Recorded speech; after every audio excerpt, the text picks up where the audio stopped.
আপনারা সবাই কেমন আছেন? আলহামদুলিল্লাহ ভালো আছেন, আমিও ভালো আছি।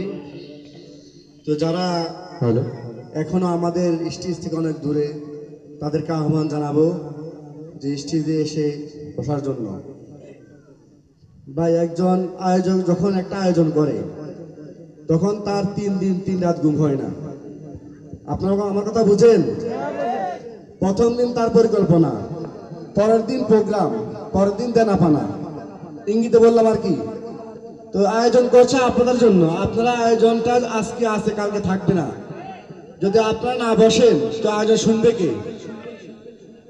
সারা দেশে ইসলামী সাংস্কৃতিক অনুষ্ঠান, কোরআন তেলাওয়াত, হামনাত, এগুলোর দ্বারা আল্লাহ পাক রব্বুল আলামিন আসমানে উঠায় নেন। বলেন সুবহানাল্লাহ। জমিনে বলা জমিনে দাফন করিয়া দেন, আমাদেরকে রহমতের ছায়া নিচে রাখেন। আমাদের দেশটা, আমাদের এই দেশ, এই মাতৃভূমি মুক্ত মাদ্রাসা, এটা আল্লাহর বিশেষ একটা রহমত। তো যাই হোক, আমি কথা না বাড়িয়ে আমার সঙ্গীতের দিকে ফিরে যাচ্ছি। আমার ওস্তাদ মরহুম আইনউদ্দিন আল আজাদ রহমতুল্লাহ আলাই, নাম শুনেছেন? কে কে শুনেছেন হাত তুলেন। মরহুম আইনউদ্দিন আল আজাদ রহমতুল্লাহ লিখিত আমি কয়েকটি সঙ্গীত গাইব।